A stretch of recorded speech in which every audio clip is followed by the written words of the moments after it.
Right, I think we're recording. So, hey guys, it's Sean. And Mitch. And we're back for more of the Exploring Prosperum. And sadly, guys, we're coming to a close in the next couple episodes here.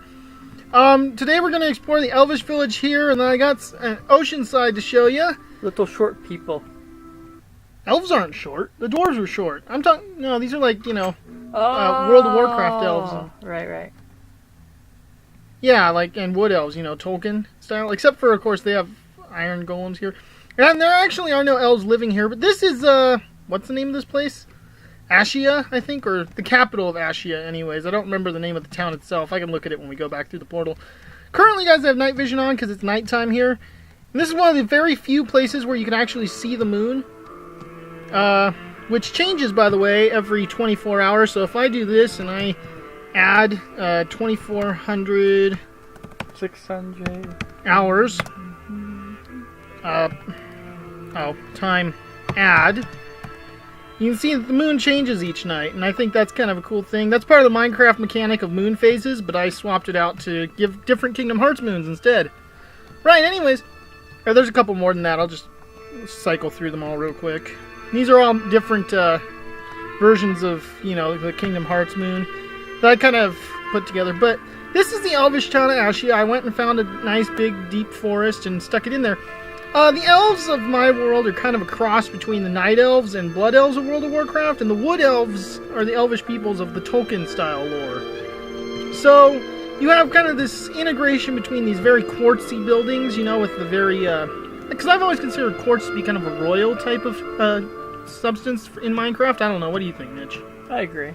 It kind of gives that kind of nice refinement, but also I want to integrate it with the wooden sections here in the trees, because it's, again, they're kind of a cross of different kinds of elves. Birch is the predominant plank for these people, and they do have these big towers on the outside. They integrate themselves with nature, hence all the trees, but they also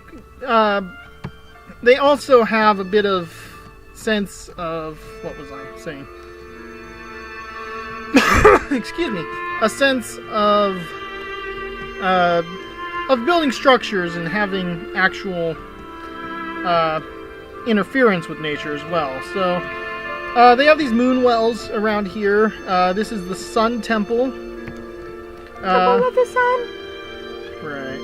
And the Moon Temple. Temple of the Moon. Really? Okay, whatever. There are no elves currently. I haven't set up the NPCs. I'll maybe do another tour when I get some NPCs up. This is the nature. Well, yeah, this is the Temple of the Green, I guess. Yeah, the nature temple. And most of the rest of this, this is equivalent to a small Minecraft house here. You've got farmhouses basically here. Hey, that last temple, was that the Temple of the Naturalists? Oh, Mitchell. I regret ever informing you what that word means. I regret it. I regret it entirely. I regret everything, guys. Not everything. There's a few other buildings here, but it's kind of hard to find them because everything's covered in trees. I think this is like their inn. Yeah, so this is their inn. And yes, everything's covered in foliage. Mitchell, is something wrong with that? Foliage. What's wrong with foliage? Nothing else. Foliage. This is their blacksmith here, and yes, elves do have blacksmiths. Except they're not actually black, they're green. Greensmiths, there you go. Hey, you made a joke, Mitch. Kind of a joke. This is their library here. You can see that it's, I'm not going to go into it, but... Greensmiths and Joseph Smith. What? And blacksmiths. So there's library here, and their well is actually inside a giant tree. You can see. Whoa! And then there's also the castle, which I already flew over before, and it's completely empty, hollow, hasn't been filled out yet. Anyways, we're trying to fit a couple things into this episode, so I'm going to move on to the next stage. The next level. The next level. Dun dun dun dun. Dun boom ba boom. Okay, we're probably weirding them out, Mitch. We should probably keep going. So now we're going to Oceanside.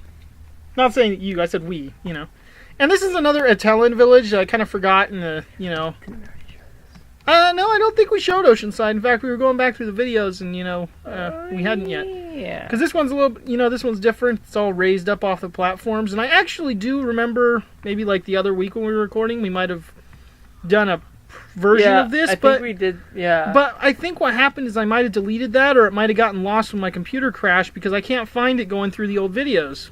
I swear we did this.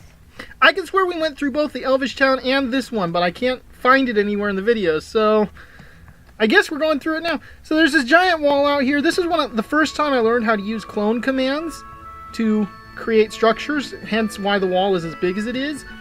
I also built these ships off of the templates by the same person who gave me the shipyard ships, but these were built beforehand. The shipyard actually came after this, the garrison shipyard, you know? You haven't seen the shipyard where we show that. Yeah, I think that's in either the episode before this or the episode before that. I think it's 2 episodes ago. This was going to be a mine shaft that connected all the way to the town, but it's around this time also that I started learning commands, and so I said, that's impractical. I'm not going to dig that, because that's like a couple kilometers that direction is the town. But yeah, all these structures are basically village structures, but they've been raised off the ground. They're more birch-oriented for the planks. I did have some floating structures out here with these logs, you can see. I wish that there were a way to make a sea gate that would open a lot better, but I can't think of any way other than maybe using fill commands, and that's too much trouble. This is actually a boathouse here that you can store ships in. I have a lighthouse, obviously. There's actually a couple other cool things that you can get to from here, and I think we're going to end the episode with them, and do the ancient towns and places next time. But here's another one of those barracks buildings for each town, you know. But kind of like the towns are all standard, and this is a warehouse. What do you think? It's kind of empty right now. I could put boxes in it.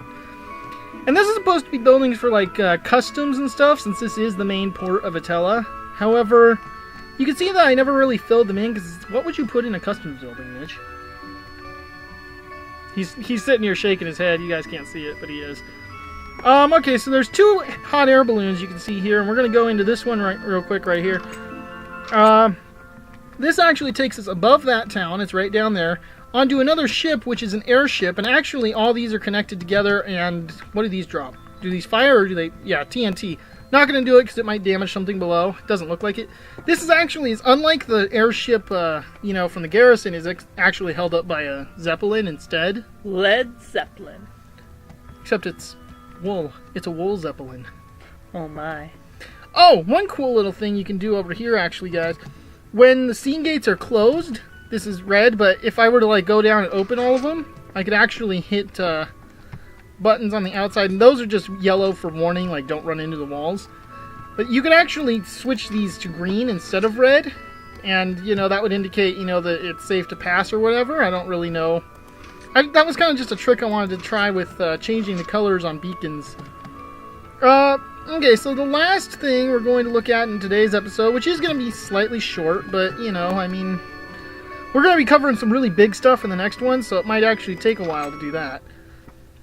So, here we are, and this is actually a town known as Skyholm. What happened is the refugees from Lake Town, which you saw destroyed like in an episode or 2 ago, I think. I think it was 3 episodes ago. But if you guys remember the destroyed town of Lake Town, the refugees from there went to Oceanside, built and launched this project.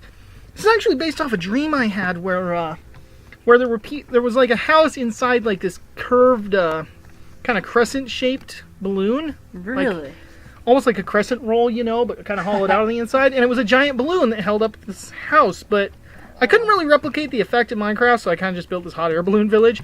But it has all the village towns, or all the village buildings. I mean, you've got the blacksmith back section there for housing sheep, or not blacksmith, butcher. Here's the butcher shop itself. There's a couple farms. There's a couple small houses, you know, farming type houses. A lot of villagers get trapped in these because they can't climb ladders. This is the blacksmith there. This is a large house, which I don't know if I've put anything in. Oh, I guess I did. And then there's a church and a library. And that's pretty much all of Skyholm. It's just all these different colored balloons, and you guys might be able to hear the music for it. Kind of in the background, I don't know. It might actually be glitched. I can't tell because I didn't run through these areas ahead of time. I just preloaded the music, which is its own thing. But let me check something. I'm going to make sure that it's not glitched, basically. Because otherwise it'll like sound totally terrible to them, even though it's a really good track. And of course I don't have my night vision enabled anymore. I wonder if there's a way to set that permanently. I should find out. There probably is with commands. Ooh, that does not look pleasant. Especially if there's another cycle in here. There isn't, though. I think we're good. Okay. I'll fix that later. I think that's about it for here. Oh. Wait, there is one other place, and we are not going to go right where that is because I don't want to go there. That's the Castle of Knot down there, by the way. Underground of this whole area, but we'll explore that some other day. No, it's not. Are you making a joke? It's not like N-O-T, it's like this. So it's not spelled like this? It's spelled like this. So it's not spelled like an... It is spelled like this. It is not spelled like not. It is spelled not. Yes, the Castle of Nothing, basically. I see.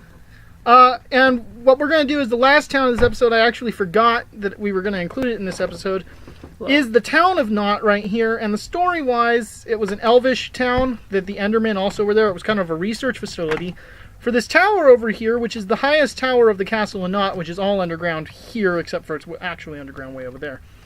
We're just going to do a quick jaunt through this village, because now the episode's running a little bit over, which is terrible. Yeah, but this is just kind of a different take on an Elvish village. It's still got the same kind of takes, you know, with the moon well. But instead of wood, you have prismarine here, and they actually have trees that they're growing down here. This whole thing's a giant bubble, so they keep the air in here with the trees, you know, and filter it. And there are a couple Endermen that'll live here as well with the elves, because again, it was a research facility for this tower here, which is completely empty except for the entrance to Knot, which we'll see when we go to... we'll see again when we go into the Castle of Knot, but for now I'm just going to show you guys the entrance. That's the entrance to Knot, and we're not going into it today. When I do that series, I will do it. The Castle of Knot is pretty much ready to be shown. It just needs to have a couple traps. A couple more trap rooms basically need to be set, and I have a map for it, but I'm not going to use it when I'm recording, because I don't actually remember how I have the whole place laid out, so... Like, I don't have it memorized. I kind of generally know, but not entirely. So it ought to be a lot of fun when we do that. Their well is like really extravagant. Anyways, we'll see you guys next time. And next time we're going to be covering the, what was it? Ancients towns? Indeed. Yep. So anyways, guys, please like. And subscribe. And we'll see you next time. Peace out.